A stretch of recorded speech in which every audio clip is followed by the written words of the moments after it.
வணக்கம் கண்ணு. இப்போ நம்ம என்ன பார்க்க போகிறோம் அப்படின்னா தண்ணீரில் அதாவது வாட்டரில் சாலிபிள் ஆகிற சாலிட்ஸ் பார்க்க போகிறோம். அதாவது என்னென்னா தண்ணியில் கரைகின்ற பொருட்கள் என்னென்ன அப்படிங்கிறத பார்க்க போகிறோம். சரியா? இப்போ ஃபஸ்ட்டு வந்து தண்ணியில் கரையிறதுக்கு முதல்ல என்ன பொருள் எடுக்கலாம்? உப்பு எடுத்து நான் நல்லா இது வந்து சாலிடாக லிக்விடாக கண்ணு இந்த உப்பெல்லாம் ஆமாம் திடப்பொருள் இல்லையா? தண்ணியில் கரைதான் நம்ம பார்க்குறோம். பாரு கரைஞ்சிச்சா பாருங்க, கரைஞ்சிச்சா? அப்போ உப்பு தண்ணீரில் கரையுது. அதே போல் சர்க்கரையை நம்ம போட்டு பார்க்குறோம்.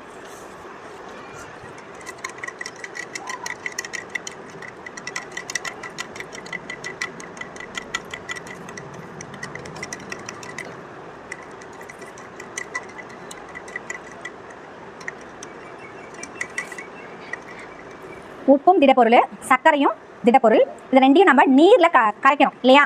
ஸோ இது ரெண்டுமே நீரில் கரையிறதுனால இது வந்து கரையும் பொருள்கள். அதாவது என்ன சொல்லலாம்னா சாலிபிள் சப்ஸ்டன்சஸ். சரியா? இப்போ நம்ம இது ரெண்டோட சாலிபிலிட்டியும் தெரிஞ்சுக்கிட்டோம். இதுவும் சாலிபிள், சால்ட்டும் சாலிபிள், அண்ட் தென் வாட்டரும் நம்மளுக்கு சாலிபிள். ஸ்டாப் பண்ணிக்கலாம். உப்பு நல்லா கரைஞ்சிருக்கா? சர்க்கரை கரைஞ்சிருக்கா? சரி, அப்போ ரெண்டுமே என்ன ஆகுது? சாலிபிள் ஆகுது. Very good. இது அப்படி ஃபஸ்ட் பண்ணிட்டியா? இப்போ நம்ம உப்பும் சர்க்கரையும் பார்த்தோம் இல்லையா? அடுத்ததான் நான் இப்போ என்ன போட போகிறேன்னா சாக்பீஸ் தூள், சாக்பீஸோட தூள். அடுத்தது ஒரு இதில் வந்து மணல்,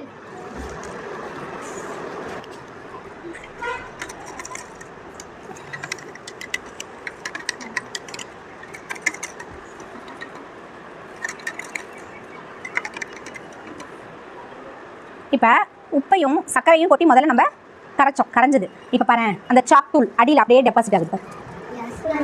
தங்குதா? அது கீழே இருக்கா? தங்கியிருக்கா கண்ணு? அதே போல் மணல் பாரு கரைஞ்சிருக்கா? பாரு மணல் கரைஞ்சிருக்கா? கரைஞ்சிருக்கா? கரையில். அப்போ இது ரெண்டும் இன்சாலிபிள் இன் வாட்டர். எது எது? Chalk powder and then sand. ரெண்டுமே தண்ணியில் கரையலை, அதனால இன்சாலிபிள் இன் சாண்ட். இப்போ திடப்பொருளை நம்ம என்ன பண்ணியிருக்கோம்? நீரில் கரைச்சிருக்கிறோம். அப்போ நம்ம சர்க்கரை என்னாச்சு? கரைஞ்சது. உப்பு கரைஞ்சது, சாலிபிள் ஆச்சு. சால்ட்டும் சாலிபிள் ஆச்சு. ஆனால் சாக் பவுடர் இன்சாலிபிள், அதே மாதிரி சாண்டும் இன்சாலிபிள். ஸ்டாப். முதல்ல நம்ம என்ன பண்ணோம்? திடப்பொருள் சாலிட் சப்ஸ்டன்ஸோட சாலிபிலிட்டி பார்த்தோம், திடப்பொருளோட கரைத்திறனை பார்த்தோம். இப்போ அடுத்து நம்ம என்ன பார்க்க போறோம்னா லிக்விடோட மிசிபிலிட்டி பார்க்குறோம். மிசிபிள் ஆகுதா?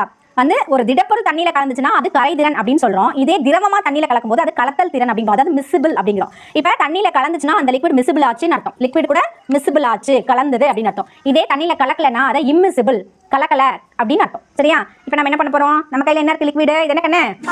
மில்க். பாலை கொஞ்சம் நான் ஊற்றுறேன்.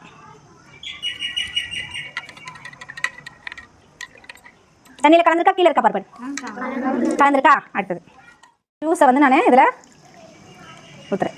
என்ன ஆயிடுச்சு பாருங்க கண்ணு? என்ன ஆயிடுச்சு? நல்லாவே கலந்துச்சு இல்லையா? அப்போ இந்த ஜூஸு, இந்த மில்க்கு இதெல்லாம் என்ன கண்ணு? கலந்துருக்கா? அப்போ மிஸ்ஸிபிள். என்னது? மிஸ்ஸிபிள். நல்லா கலந்துருக்கு. மில்க்கு ஜூஸ் என்னாச்சு? கலந்துச்சா? இப்போ நான் என்ன ஊற்ற போகிறேன்னா நம்மக்கிட்ட இப்போ ஆயில் இருக்குது. ஆயிலை கொஞ்சமாக நம்ம ஊற்றி பார்க்குறோம். இதுவும் லிக்விட் தானே கண்ணு? எப்படி கலக்குதுன்னு பாருங்கள்.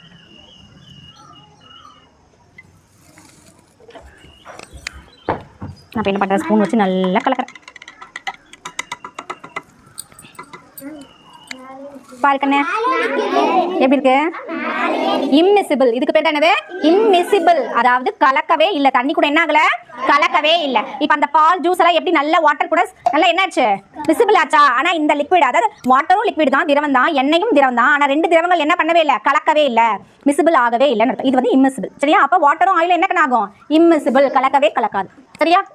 தெரிஞ்சிச்சா? இப்போ மிசிபிள் தான் என்ன, சாலிபிள் என்னன்னு தெரிஞ்சிச்சா கண்ணு? ஒரு திடப்பொருளை நம்ம நீரில் கரைக்கும் போது அது கரைஞ்சதுன்னா அது சாலிபிள், கரையிலனா இன்சாலிபிள். அதே ஒரு திரவ பொருளை நம்ம வாட்டரில் மிக்ஸ் பண்ணும்போது கலந்துச்சுன்னா அது மிசிபிள், கலக்கலைன்னா இம்மிசிபிள். ஓகேவா? தேங்க்யூ.